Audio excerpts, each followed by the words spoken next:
bringing you the news and information you need from the people making a difference. This is Comcast Newsmakers. Well, thank you very much for joining us. We all know that children who go through crisis, whether it's foster care or abandoned or any number of different issues, there are mental health issues that go along with that situation.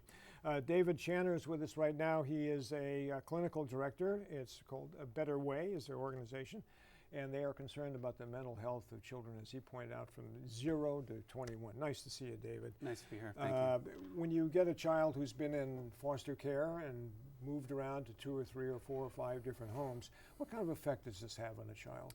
Well, the initial entry into foster care itself can be very traumatic, sometimes as or more traumatic than whatever issues led to being placed in foster care. But there's a great deal of evidence also that suggests that multiple placements has a profound and negative impact on the ultimate outcomes for that kid. So one of the primary goals is to reduce the number of kids that come into placement, and if they're in placement, reduce the number of transitions that they have to go through as they're trying to grow up in a stable and part of your responsibility, I'm assuming, is finding the right families.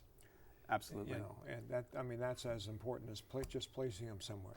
That's very true. And the families that many of the children we serve are within our own foster families, and some are in county foster homes.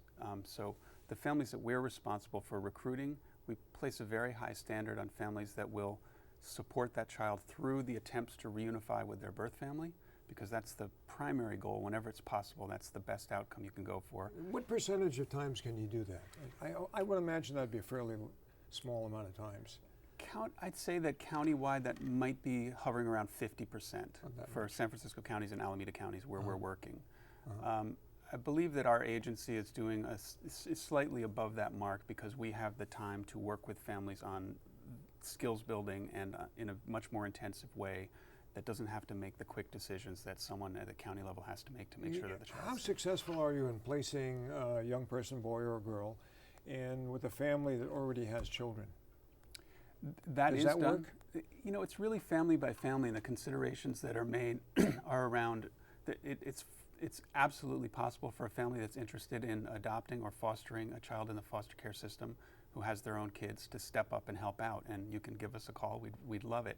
There are, some things family by family that have to be considered, but it's perfectly fine to grow your family that way, and it happens all the time. Having a number of children myself, I know they go through a variety of stages, and you've got a child who's any age, as we talked about before, but 11, 12, 13, 14, maybe as they start to become adults, that teenage year, they've got enough angst going on as it is. That must be a difficult time for these kids to be bounced around.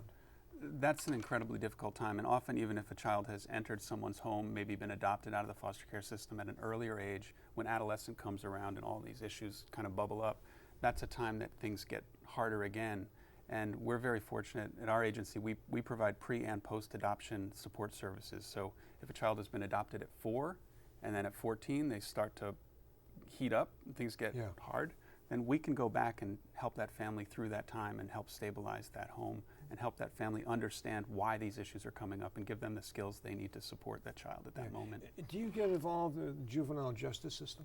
We're not directly. No, not directly, but I mean, there must be some coordination between the two of you at some point. Sure. It's like a Venn diagram, the overlap between our population and the juvenile justice probation population is quite significant. We don't have particular contracts dealing with probation at this point, but we serve all the same kids. It's the same community. Yeah. So, problems with kids who are using drugs? Sure. Combination of that, other problems? Absolutely. We assume that a child that's coming into our system, especially after a certain age, is exposed to the opportunity to do drugs, and we like to have all of our staff competent in assessing and supporting a child through that. All right, David, good to have you here. David Channer has been our guest. He is the clinical director with A Better Way and helping the people who need help, both adults and children. Thanks very much for watching. Thank you very much. It's been a pleasure.